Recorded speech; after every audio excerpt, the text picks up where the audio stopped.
ang mga kwento ng pag-ibig, kwento ng buhay at kwento ng pag-asa dito sa Barangay Love Stories. Love Stories.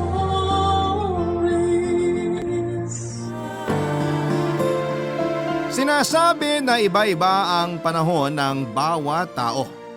Depende sa edad at sa dekada noong kabataan nito.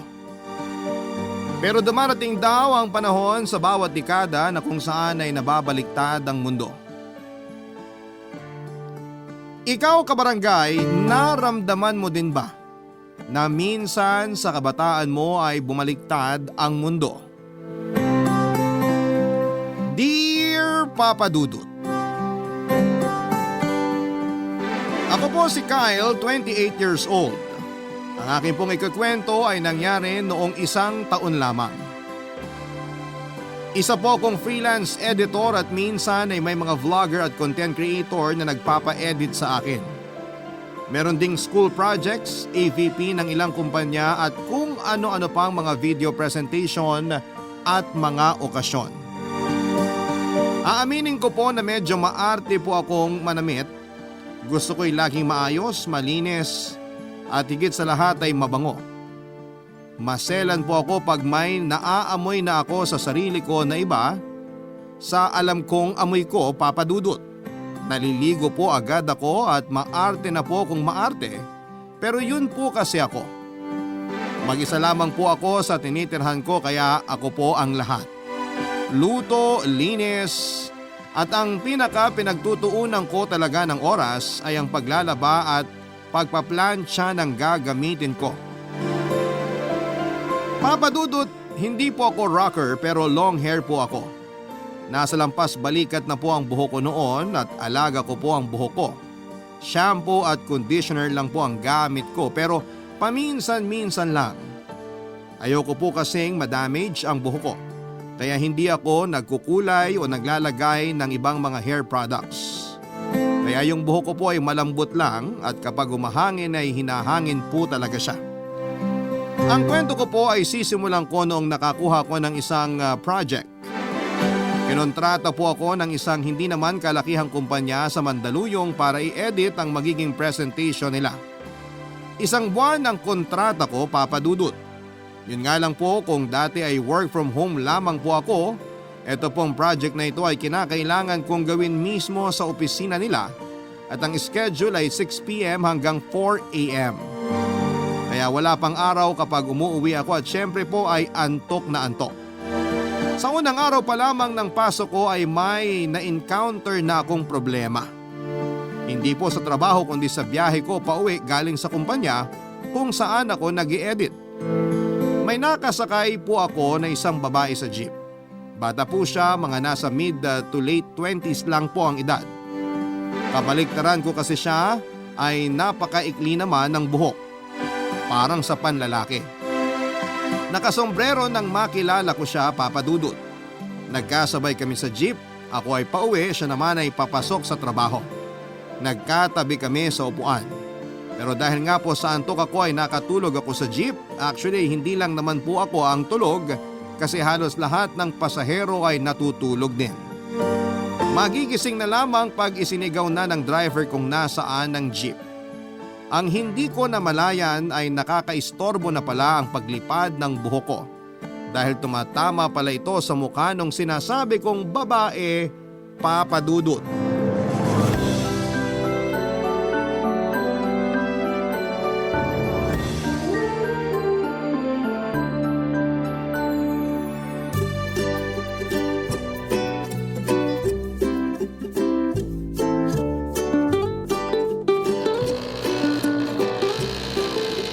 Ano ba naman? Yung buhok mo tumatama sa mukha ko. Ah! Ay, Bakit mo ako sinabunutan? hindi kita sinabunutan. Anong hindi? Hinila mo buhok ko. Hindi ko hinila, nahila ko lang, aksidente. Aksidente? Oo nga. Sorry, hindi ko sinasadya. Grabe ka naman. Hindi magandang ugali yan. Anong sinasabi mo? Nagsorry na nga ako. Nag-sorry ka, hindi naman sincere. Halatang sinadya mo akong sabunutan. Ang kulit mo naman, sinabing aksidente ko lang namang nahila yung buhok mo. Nagpapalusot ka pa. Saka kung sasabunutan kita, Hindi lang ganun ang dapat na nangyari. O, edi sinadya mo nga. Ewan ko sa'yo. Huwag mo na nga akong kausapin. Ikaw pa nagsusungit, ikaw na nga may kasalanan. Masungit? Sinong masungit sa ating dalawa? Natural, galit ako. Natutulog ako eh. Bakit ka kasi dito natutulog? Sana nagdala ka ng unan o mas mabuti sana kung nagdala ka na ng kama. Kwarto mo ba to? O, bakit di mo sabihin yan sa lahat na nandito sa jeep? Kita mo, 3 lang tayong gising dito. Ikaw, ako at ang driver. O kung ayaw mong maistorbo ka sa pagtulog mo, ayusin mo yung buhok mo. Maayos ang buhok ko. Itali mo. Bakit ko itatali? Ano to, aso? Pilosopo ka pa? Tapusin na natin ang usapang to. Mabuti pa, sayang oras ko. Imbis na itutulog ko. Oh, matulog ka na. Ano ba? Hoy! Ano na naman ba? Yung buhok mo! Inaano ka ba ng buhok ko? Isira ka pala eh, itatanong mo pa? Tumatama sa mukha ko. Anong gagawin ko? Malakas ang hangin. 4 lang ang pwede mong gawin. Una, ayusin mo yung buhok mo para walang maistorbo. Pangalawa, patigilin mo ang hangin. O pangatlo, putulin mo yung buhok mo. Pang-apat, bumaba ka na kaya at doon ka magpalipad ng buhok mo sa labas. Bakit ko puputulin? Ba't ako bababa? Ano ka, sinuswerte? Pues, edi patigilin mo yung hangin. Patawa ka? Hindi mo kaya. O edi yung una na lang ang gawin mo, ayusin mo yung buhok mo para walang maistorbo. Alam mo, ikaw lang naman umaangal sa buhok ko eh. Paano hindi? Ako lang naman ang tinatamaan. Bakit kasi diyan ka pumuesto? Saan ako pupwesto? Nakita mong punutong jeep. Pwes, magtiis ka. Siraulo ka pala talaga eh. Bakit ko titiisin na tumatama sa mukha ko yung buhok mo? Ayusin mo. Inaayos ko. Wala ka bang sombrero? Di sana kanina ko pa sinuot. O eto sombrero ko, bilin mo. Kapal naman. Una, gamit na. Pangalawa, ang luma na. Pangatlo, malay ko ba kung anong meron sa buhok mo? Excuse me? Malinis ang buhok ko ha? Tay, Anong ay? ba't ganyan ang buhok mo? O bakit? Kaya ka pala inggit sa long hair ko kasi ang ikli ng buhok mo. Excuse me, hindi ako naiinggit sa buhok mo. Saka kung maikli ang buhok ko, choice ko to. Kung choice mo yan, ba't ka naiinggit sa buhok ko? Kanino mo ba nasagap yung balitang inggit ako sa buhok mo? Sus, hinila mo pa nga kanina eh. Kulit mo din eh. Hindi ko nga hinila, aksidente kong nahila. Nagsorry na nga ako, ang dami mo pang epal. Ako pa epal ngayon? Eh sinong epal? 3 lang naman tayong gising dito ah. Kung hindi ikaw at di ako, so yung driver ang epal. Manong epal! Ay Manong, walang bababa. Ako, bababa na ako. Ikaw, sinayang mo oras na dapat nakatulog ako. Bumaba ka na nga, ang tagal na nating nakatigil oh. Tatandaan kita. Oh, alis na. Tara na Manong.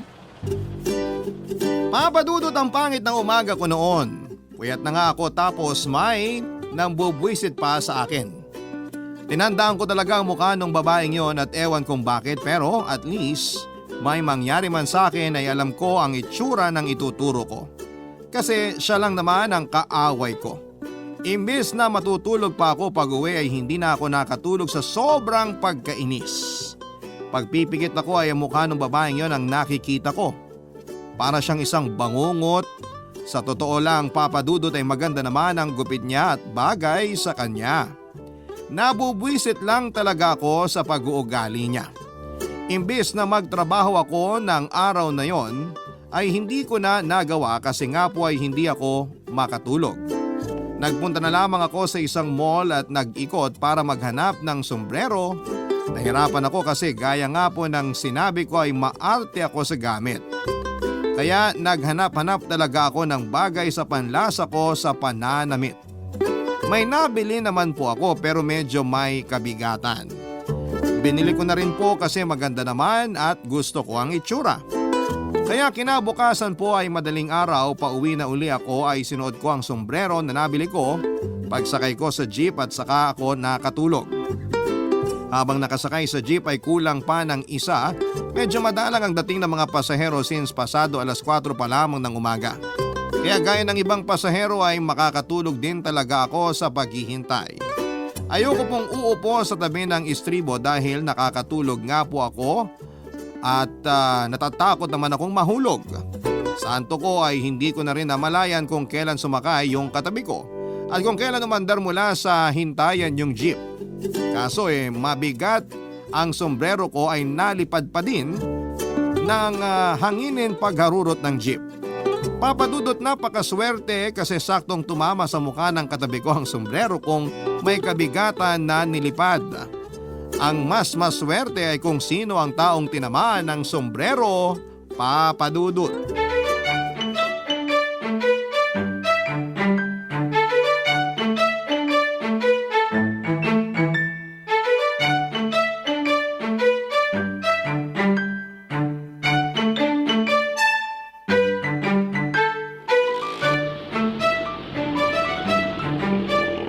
Aray! Hoy! Ay, ikaw? Ano na naman? Sinusundan mo ba ako? Ano? Kapal ah. Mas makapal ka. Bago ako umupo dito, walang nakaupo dyan. Ibig sabihin, nauna akong umupo dito. Ngayon, ano sinasabi mong sinusundan kita? Hindi ba ikaw ang sumusunod sa akin? Mas makapal ka. Ano na naman ba problema mo? Sira ulo. Kung sombrero mo tumama sa mukha ko. Oh, bakit ka galit sa akin? Ako ba yung sombrero? Sira ulo, sa'yo to eh. Tumama sa mukha ko. Anong sinasabi mo? Inutusan kong tumama sa mukha mo yung sombrero? Puwisit ka talaga eh. Alam mo, puyat ako. Pakailam ko. Puyat ako, kaya please, tigilan mo ako. Bakit? Ano gagawin mo? May sinabi ba ako? Nagbabanta ka eh. Nakikiusap ako. Nagbabanta ka. Nakikiusap nga. Nagbabanta ka. Nagsombrero ako para hindi lumipad ang buhok ko. Kaya itong sombrerong pinalipad mo. Hinangin nga, di ba? Mahangin ka kasi. Nakakapagod kang kausap. Mas nakakapagod kang tignan. So tinititigan mo pala ako. Kapal. Alam mo, akin na yung sombrero ko at manahimik na tayo. Ayoko. Ano? Mag-sorry ka muna bago ko isoli to. Bakit ako magsasorry? Natural nasaktan ako dahil sa kagagawan mo. Mas masakit pagbintangan. Huwag mo akong idaan sa ganyang salita. Mag-sorry ka na lang. Hindi ako magsasorry. Pwes, hindi mo makukuha tong sombrero mo. Akin na yan. Ayaw! Grabing isip bata naman ito. Kesa naman walang isip. Hiyang-hiya naman ako sa'yo. Dapat. Akin na yan sombrero ko. Mag-sorry ka muna. Hindi ako magsasorry. Hindi mo makukuha tong sombrero mo. Isa. Ano? Dalawa. O ano? Sorry na. O ayan, nagsorry na ako. Akin na yan. Hindi. Nagsorry na nga ako eh. Nag-sorry ka nga, hindi ka naman nag-please. Ah. Akin na yung sombrero ko. Please. O ayan. Uy! Mama, para!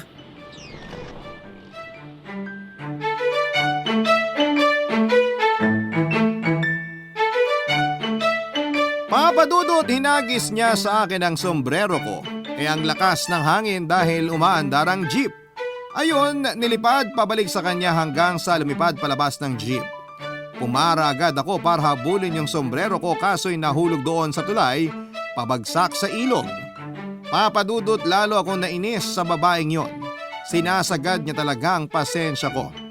Don't get me wrong po ha, hindi ko naman po siya sasaktan pero mag-iisip ako ng paraan kung papaano makakabawi sa kanya.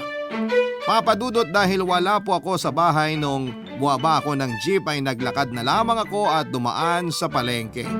Nagtingin ako ng sombrero na pwedeng kapalit noong nahulog sa ilog kaso'y wala pong pasado sa taste ko. Kaya bumili na lamang ako ng panali sa buhok ko, magpo-ponytail na lamang ako pagsasakay ng pampublikong sasakyan para walang naiistorbo ang buhok ko. Baka po kasi madagdagan pa ang kaaway ko. Bumili ako ng 3 panali at isa para sa malapit sa anit, isa sa gitna at isa sa dulo para hindi siya bumubuhaghag kapag hinahangin. Tanghali na nang makauwi ako at kailangan ko pang tapusin ang isang pinapa-edit sa akin bago ako makatulog. Kaso'y hindi ko po kinaya ang antok kaya nakatulog ako habang nag-i-edit. Nang malimpungatan ako ay tinuloy ko ang pag-i-edit. Doon po lalong uminit ang ulo ko dahil magagahol na ako sa oras noon. Nangyari ang lahat ng kamalasan ko dahil sa kagagawa ng babaeng yon. Kapos na naman ang tulog ko dahil kailangan ko na uling pumasok sa kumpanya sa Mandaluyong. Papa Dudut, alam naman po natin na nakakaapekto sa mood ng tao ang puyat. Kaya may konting sungit factor po ako ng araw na yon. Dahil nga po sa kakulangan ko sa tulog at sa sobrang inis na nararamdaman ko dahil sa experience ko sa babaeng yon, Papa Dudut. Barangay Love Stories. Barangay Love Stories. Papa Dudut, natapos ko naman po ang ini-edit ko. Kaso ay gagahuli na ako ng oras sa biyahe ko papunta sa Mandaluyong. May kaunting oras pa naman po kaso ay ayokong umalis ng bahay nang hindi naliligo at hindi nag-aayos. Kahit nagmamadali ako ay nag-take time pa din ako para sa sarili ko. Nang makapagbihis ay saka ako nagmadaling pumunta sa sakayan, Papa Dudut, at doon ko naramdaman ang stress. At habang nagmamadali ako ay mukha ng babaeng yon ang naiisip ko. Para niya akong kinukulam kasi ayaw akong tantanan ng imahe niya sa isipan ko. Nakadagdag pa ng stress ko ay ang kliyente ko na nagpa-edit noong huling video na sinend ko. Nag-message siya sa akin at alam kong galit kasi late ko nang napadala ang video sa kanila. Sinabihan ako na huling paggawa na raw nila yon sa akin. Pinilit kong magpaliwanag kaso'y binara na niya ako na mas madami pa daw magagaling sa akin, Papa Dudut. Nasakta ng pagiging artist ko. Kaya nasagot ko siya ng pabalang kaso'y parang sobra naman niyong mga sinabi niya. Payag naman akong mapagsabihan pero wag niya akong minamaliit. Pagkatago ko ng telepono ko sa bagay saka pumasok sa isipan ko na nabawasan ako ng kliyente. Ang mas nakakatakot ay baka siraan pa ako sa iba dahil nga sa sinagot ko pa ito ng pabalang sa text. Kaya bumalik na naman yung isipan ko sa mukha ng babaeng yon. Nagsanga-sanga ang lahat ng problema ko dahil sa kanya. Ang konsiderasyon na lamang po noong araw na yon ay noong pauwi na ako at hindi ko kasi nakasabay ang babaeng yon. Dahil maliwanag na po noong umuwi ako para lang pong mabawi yung late na pagdating ko sa opisina. Araw ng linggo, wala akong trabaho. Hanggat maaari po kasi ay hindi ako nagtatrabaho o tumatanggap ng trabaho kapag linggo. Para naman may oras ako sa sarili ko. Nagpuntang muli ako sa mall para maghanap ng sombrero. Habang wala ay itinali ko na lamang muli ang buhok ko. Papa Dudut, sino ba naman ang mag-aakala na noong hawiin ko ang buhok ko na nakatali ay may tatamaan ito na nasa likod ko.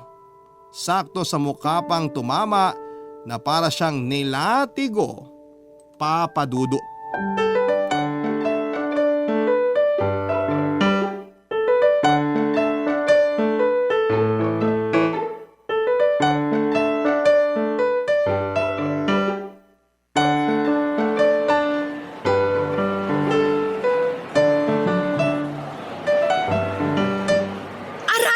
Sorry, miss. Ikaw na naman? Sinusundan mo ba ako? Kapal mo? Ako pa talaga? Talaga? Wow! Wow mo mukha mo. Talaga? Ikaw may nagwawaw ba sa mukha mo? Bakit ba sinusundan mo ko? Iba ka talaga. Yung confidence level mo, lampas na sa walang kahihiyan. Ba't ako mahihiya? Aba, bakit hindi ang sarili mong tanungin mo? Ano ba talagang kailangan mo sa akin? Ikaw bang nagtitinda dito? Sira ulo ka pala eh. Customer din ako dito. Pwes, kung hindi ikaw nagtitinda, wala akong kailangan sa'yo. Ibig kong sabihin, bakit nandun ka kung saan ako nandun? Kung nandun ka, bakit nandito ka pa? Pilosopo ka ha. Walang urbanidad. Big words! Thick face. Nakakatawa ka. Ikaw nakakabwisit. Kung nabibwisit ka sa akin, di dun ka sa malayo. Nandito ang bibiling ko. Ikaw ang pumunta sa malayo. Ewan ko sa'yo. Ang laki-laki nitong mall, dito ka talaga pupunta sa likod ko. Bakit ikaw ang magdidesisyon kung saan ako pupunta? Bahala ka kung saan ka pumunta. Kahit pa impyerno, susuportahan pa kita. Ayoko sa impyerno. Ano, araw-araw kitang makikita? Wow, coming from you. Talaga? Alam ko na kung bakit lagi ka nakasombrero. Para matakpan niyang sungay mo. Patawa ka. Seryoso ako. Malis ka na nga dito. Bakit, sa'yo tong mall? Bakit ba kailangan dito ka pa? Ano bang tinda dito? Sombrero, di ba? Ibig sabihin, bibili ako ng sombrero. Alangan naman doon ako maghanap sa underwear. Bakit hindi mo subukan? Mukhang mas bagay sa'yo magsuot ng brief sa ulo. Mas bagay ata sa'yo. Kasi para yung sungay mo, doon lalabas sa butas ng brief. Ewan, doon ka na nga sa ibang lugar. Bibili nga ako ng sombrero. Kasi yung sombrero ko, hinagis mo sa ilog. Makapagparatang ka. Hinagis ko? Nilipad yun ng hangin. Paano hinagis mo? Doon ka na nga. Bibili muna ako bago ka pumunta dito. Nagdududa na talaga ako na palabas na ng palabas sa ulo mong sungay mo. Kaya lagi kang nakasombrero. Doon ka na. Huwag ka naman buwisit dito. Nauna ako dito. Paano mo mapapatunayan? Ayun, nakikita mo yung security guard? Natural. Puntahan mo siya. Sabihin mo gusto mong ma-review yung CCTV footage kung sino na una sa atin dito. Bakit mo ko utusan? Tinuturuan lang kita. Mas kailangan mo edukasyon. Excuse me, graduate kaya ako? Bumalik ka uli, kailangan mo yon. Mag-master ka sa good moral and right conduct. Bakit? May subject kang ganon? Natural. Bakit hindi mo ina-apply sa buhay mo? Depende sa kaharap ko. Sus! Kahit naman nakatalikod ka, halatang salat ka sa magandang asal. Ano? Wala. Ulitin mo yung sinabi mo. Masakit ba? Sige, doon na lang ako sa underwear. Hoy, bastos! Bumalik ka dito! Papadudot sa laki ba naman ng mall at sa dinami-daming lugar sa Pilipinas, bakit doon pa kami parehong napadpad? Para sa akin ay aksidente ang pagkikita namin doon. Yung sa jeep ay hindi na imposible kasi pareho kami ng sinasakyan at parehong oras kaming sumasakay. Kaya marami talagang pagkakataon na magkita kami sa sakayan. Pero sa mall at sa araw ng linggo, sa mismong araw ng pagre-relax ko ay makikita ko ang isa sa mga dahilan ng stress ko. Papadudot, dalawa lang naman ang source ng stress ko. Yung pagmalapit na ang deadline ng mga ine-edit ko at yung babaeng yon. Bibili din pala siya ng sombrero ng oras na yon. Kung sa bagay ay mukhang luma na yung sinusuot niya. Ako naman ay talagang bibili din ng sombrero kasi nga po kundi dahil sa kanya ay hindi ako mapupunta sa mall ng araw na yon. Kaya masasabi ko talaga na siya ang may kasalanan at nagkita na naman kami. Noong naghiwalay kami sa loob ng mall, kung hindi pa naman sobrang malas, ay nagkasabay na naman kaming lumabas. Mga 5 hakbang ang layo namin sa isa't isa. Hindi kami nag-uusap pero tila nababasa ko yung mga masasamang sinasabi ng babaeng yon sa isipan niya. Kaya hindi ako nagpatalo, nilabanan ko siya ng titigan at sa isip ko ay madami din akong masasakit na sinasabi. Nagsaywar kami, papadudot. Pero nang makauwi ako ay parang pakiramdam ko, talo na naman ako. Kasi siya nakabili ng sombrero samantalang ako ay zero. Kahit nakalabas na ang bruha ay hindi na ako babalik sa loob ng mall, papadudot. Kakapusin na kasi ang mga gagawin ko. May bigla rin kasing nagpa-edit at kinabukasan ng maagang maaga ay kailangang ipasa yon. Kaya kailangan ko nang umuwi para magawa ko na. Ayoko sanang tanggapin kasi nga linggo noon at araw ng pahinga ko kaso naisip ko yung huling nagpa-edit na hindi na raw ako kukunin.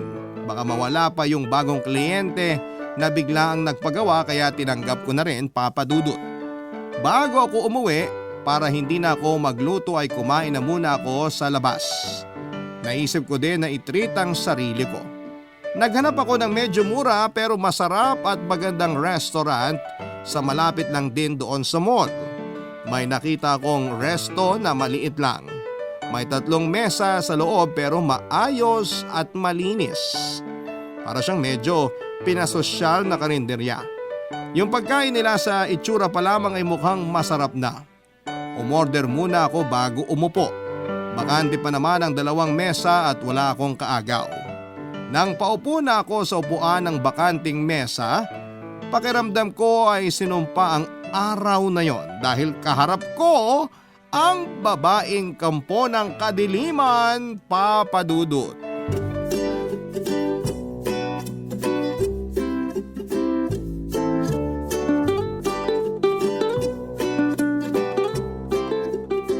Lakas mo talagang mambuisit, no? Kumakain ako, oh. Bakit? Ano sa palagay mo gagawin ko dito? Kakanta? Nakita mo may pagkain din ako, oh. Bakit dito ka pa kakain? Hello, wala ako dyan. Nandito ako. Piloso pa kang buisit ka eh. Ang siga mo kasi. Lahat na lang inaangkin mo. Hindi naman sa itong resto ah. Sa ibang resto ka na kumain. Aba, ano ako, baliw? Umorder ako dito tapos sa ibang resto ako kakain? Bahala ka kung saan mo gustong kumain. Gusto ko dito kumain, kaya wag mo akong pakialaman. Bakit ba kailangan mo akong sundan? Ano bang trip mo? Hello uli! For the nth time, hindi kita sinusundan. Nakita mo na siguro pagpasok mo na nandito ako. Bakit tumuloy ka pa? Nakita kita, pero malay ko bang ikaw yan? Nakatalikod ka eh. Maikli ang buhok, akala ko lalaki. Ano na naman yung pinapahiwatig mo? Wala, masyado kang praning. Alam mo naman ang buhok ko. Nakita mo na nagmamaang-maangan ka pa. Bakit? Ikaw lang ba nagtataglay ng ganyang buhok? Palibhasa, yung buhok mo, pang bading. Mukha kang bading. Yang buhok mo, pareho ng mga basagulero sa amin. Huwag mo nga ginagawang katatawanan ng buhok ko. Kung nakasombrero ka, siguro kanina pagpasok ko malamang nakilala pa kita, kahit nakatalikod ka pa. Sira ka pala eh. Kumakain ako, magsusombrero ko. Palibhasa, wala kang urbanidad. Ako talaga?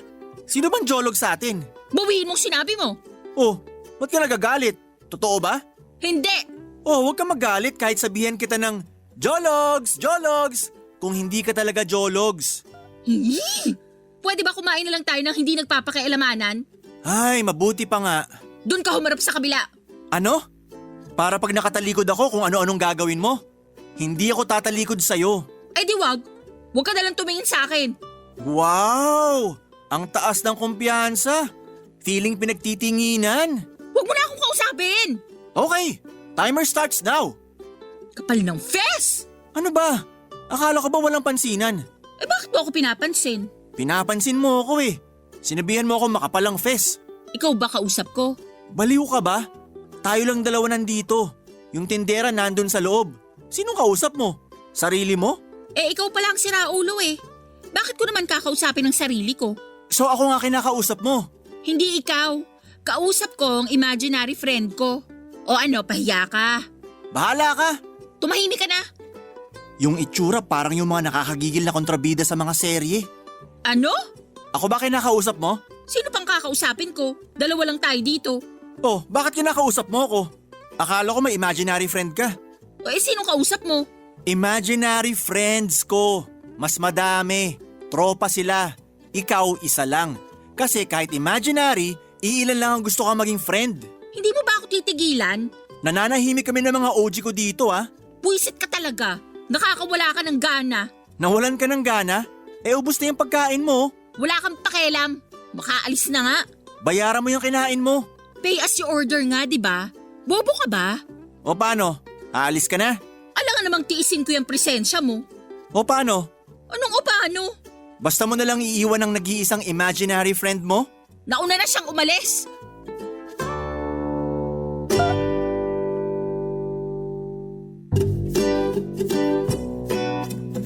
Papadudot, sobrang saya ko nang nag-walk out ang babaeng yon. Actually, hindi naman po talaga walk out na matatawag yon kasi tapos na talaga siyang kumain. Bilib nga po ako kahit nakikipag-away ay natapos siyang kumain. Multitasking yung bunganga niya. Pero ganun pa man ay masaya pa din ako kasi naitaboy ko siya.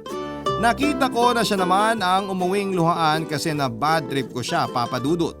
Nakabawi na ako sa mga pambabad trip niya sa akin.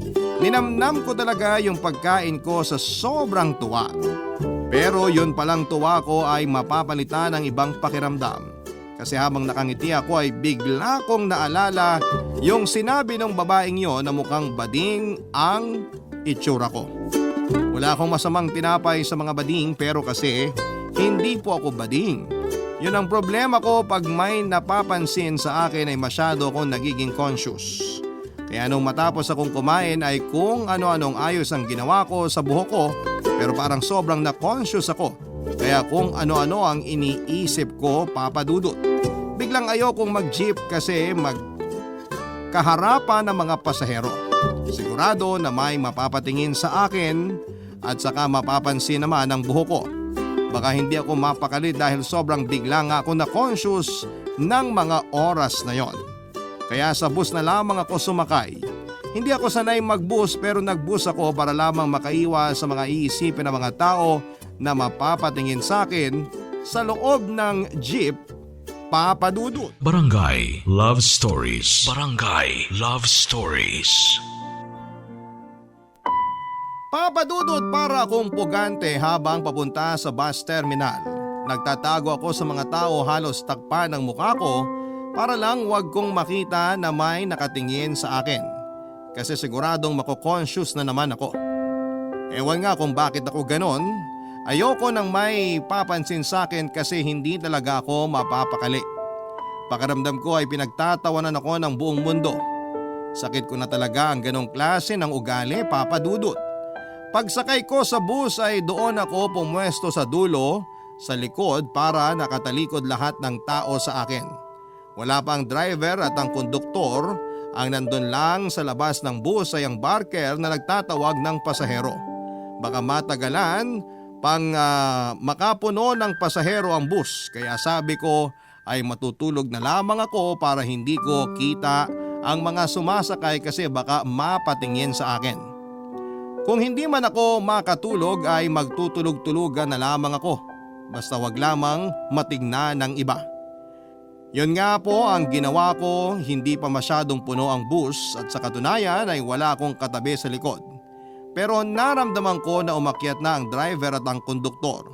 Nadinig ko na ang pagbukas ng makina ng bus at naramdaman ko rin na umabante na kami, paalis. Nadinig ko din ang naniningil na ang konduktor kaya kahit na kayo ko ay nagtulog-tulugan ako ay binibilang ko ang pamasahe ko para iaabot ko na lamang. Kaya nang kalabitin ako ng konduktor ay inabot ko na kaagad ang bayad ko at sinabi ko ang bababaan ko. Pero kulang pala ang naibigay kong bayad, Papa Dudut.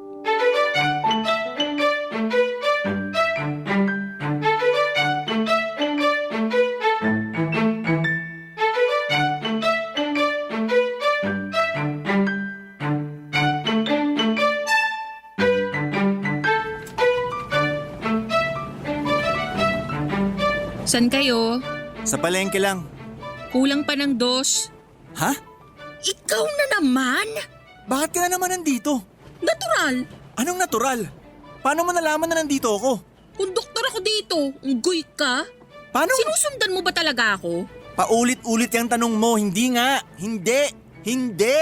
Bakit nandito ka na naman? Pauwi na ako. Ay bakit dito ka sumakay? Natural. Basto. At padaan to sa amin. Ang dami namang bus. Ang tagal na nga nakapila nito. Alam nga naman na hintayin ko pa yung susunod na pipila. Ano ba talagang kailangan mo sa akin? Ang kulit mo. Wala nga. Eh bakit nandun ka kung nasan ako?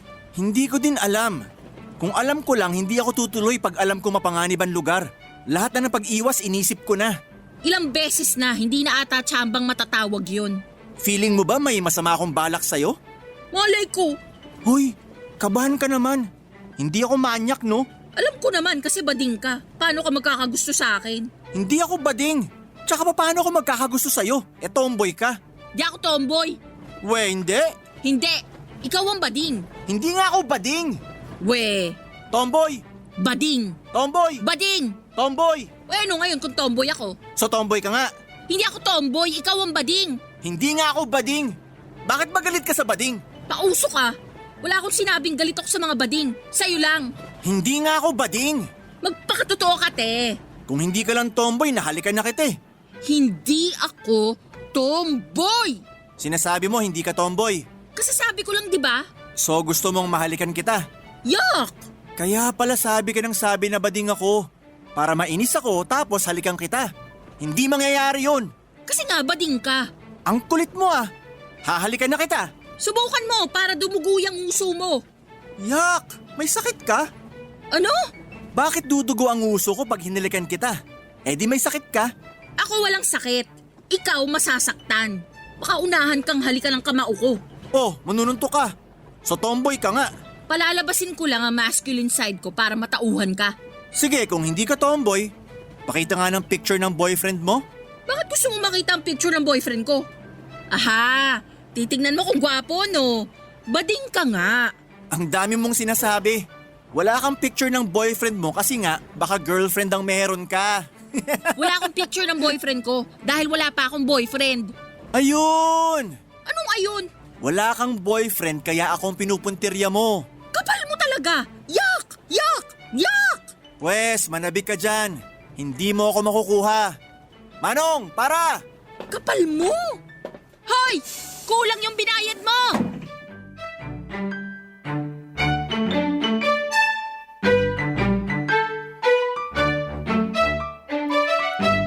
Papa Dudut, isa na namang victory at tuwang-tuwa ko lalo na nung sigaw ng sigaw ang babaeng yon na kulang daw ang binayad ko. Hindi naman ako pinigilang buwaba ng driver basta ang nasa isip ko na mga oras na yon ay masaya akong magtatrabaho at matutulog dahil naka 2 points na ako sa babaeng yon. Alam ko na kasi ang kumpanyang pinagtatrabahuhan niya kaya pwede ko nang imbestigahan ang background niya. Malapit lang sa amin ang pinaka-terminal nila kaya pwede akong mapadaan doon minsan at mag-imbestiga. Ang hindi ko lang na-anticipate, Papa Dudut, ay ang gagawin din ang hakbang ng babaeng yon. Tinandaan niya pala kung saan ako bumaba at gaya ng plinano ko ay yun din ang ginawa niya. Habang nagtatanong-tanong ako sa terminal ng bus tungkol sa kanya, ay nagtanong-tanong din pala siya sa lugar namin tungkol naman sa akin. Hindi ko alam kung pareho kami ng pakay na makaganti. Pero yun kasi ang bala ko. Madami ako nalaman tungkol sa babaeng yon na kinagulat ko hanggang sa magkita kami ulit isang madaling araw. Noong magkaharap kami ay kapansin-pansin na tahimik kami at hindi nagbabangayan, Papa Dudut.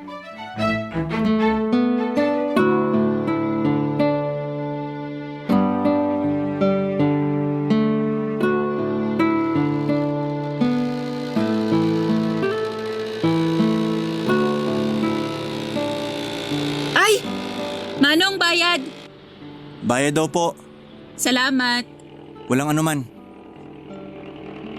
Manong, bayad po. Manong, bayad.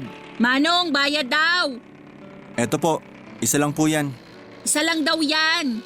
Salamat. Pero sakto lang pala nabigay ko sa driver. Kaya siguradong alam niya na isa lang yon. Pero salamat. Mahina kasi ang boses mo kanina. Medyo mahina din kasi ang pandinig ni Kuya. Kaya kailangan lakasan ng boses. Kilala mo yung driver? Ilang beses na nating nasakyan tong jeep niya. Ah, talaga? Hindi talaga ako observant. Oo nga.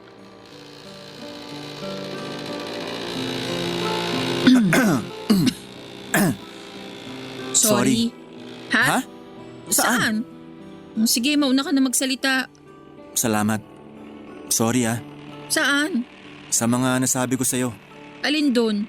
Yung sinabi kong tomboy ka, nalaman ko na hindi ka naman tomboy. Tsaka hindi talaga pangit ang buhok mo. Maganda siya. Bagay nga sa'yo eh. Gusto lang talaga kitang asarin, kaya ako sinabi ang mga yon. Paano mo naman nalaman na hindi ako tomboy? Huwag kang magalit ah. Saan naman? Basta huwag kang magalit. Hindi, promise. Nagpunta ako sa terminal ng bus na pinagtatrabahuhan mo. Nagtanong-tanong ako doon tungkol sa'yo. Kaya alam ko nang hindi ka talaga tomboy. Huwag kang magalit ah. Nakakagulat, pero hindi naman ako nagagalit. Salamat. Huwag ka din sanang magagalit ha. Saan? I mean, hindi ako magagalit. Ano ba yon? Ganon din ang ginawa ko. Nung bumaba ka ng bus nung linggo ng gabi, di ko na inalis ang tingin ko sa'yo kahit palayo na yung bus. Nakita ko kung saan kalye ka pumasok. Kaya nagpunta ako doon at nagtanong-tanong din ako tungkol sa'yo. Nakarating ka sa amin? Oo. Sikat ka pala doon. Isang tanong ko pa lang na ituro na agad sa akin ang bahay mo. Nalaman ko din na hindi ka bading. Sobrang sorry sa mga sinabi ko sa'yo ah. Kalimutan na natin yon. At least nakilala na natin ang isa't isa. Nakilala natin pero hindi pa tayo nagkakakilala. Kaya magpapakilala na ako ng formal. Ako si Malin. Ako naman si Kyle. Nice meeting you, Kyle. Nice to know you finally. Long overdue.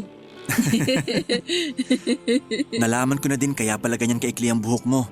Nagdo-donate ka din pala ng buhok dun sa organization na tumatanggap ng buhok para sa mga cancer patients. Oo, kaya nalaman ko din na ilang beses ka na palang nagpapahaba ng buhok. Oo, pinapahaba ko para i-donate din dun sa parehong organization kung saan ka nagdo-donate ng buhok. Ang liit ng mundo, no? Sobra. Pinasikip lang natin masyado dati. Anong nag-udyok sa'yo na maging hair donor? Mama ko, Bakit? Nasaan siya? wala na siya. Cancer din. Ay, sorry. Pasensya ka na ha. Okay lang. Eh ikaw, ano naman ang reason mo? Same din. Si nanay. Wala na din siya. Sorry din. Isipin na lang natin happy na sila. At happy sila sa atin sa ginagawa natin. Malay natin, magkumari na pala sila dun sa itaas. Oo nga. Baka pinagtatawanan nga nila tayo dahil sa mga kasungitan natin eh. Pangako ko kay mama noon na kahit sa maliit na paraan tutulong ako sa mga cancer patients. Nagdo-donate din ako ng dugo regularly. OMG! Ako din! Ay talaga? Alam mo, magsabay na lang tayo mag-donate para may katsikahan ako. Oo ba? Pero siguradong hindi tayo magkakasabay mag-donate ng buhok kasi nagpapahaba ka pa lang. Ako i-donate ko na to mga 1 month pa para humaba pa. Siguro mahaba na buhok mo nun. Oo nga. Pero okay lang. Maganda nga kasi pag maikli ang buhok mo. Ako naman, pahaba na. At pag mahaba ang buhok mo, ako naman maikli uli. Parang baliktad lagi ang mundo natin. Oo nga.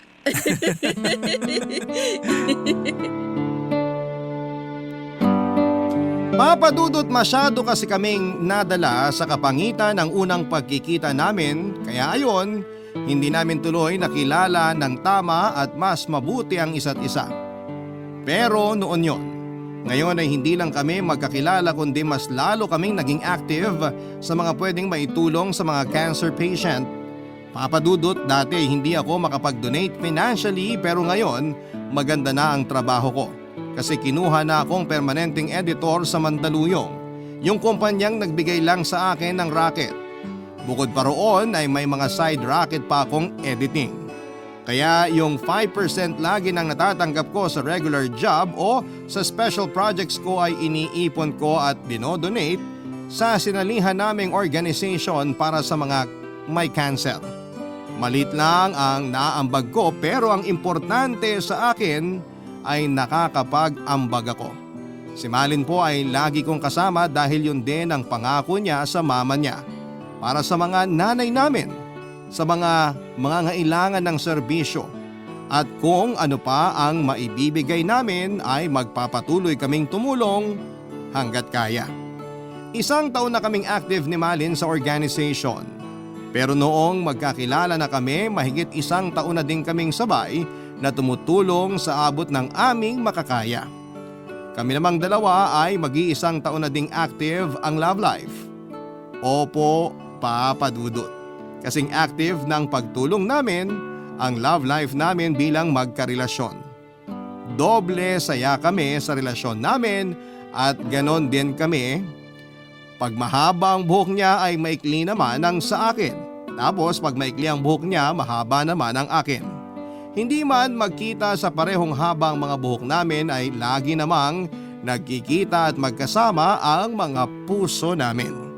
Isa po sa mga layunin ko kaya ko po ibinahagi ang kwento ko ay para mahimok din ang ating mga kabarangay na kung kaya nating tumulong ay tumulong tayo sa kahit na anumang paraan na maaaring makagaan sa mga nangangailangan.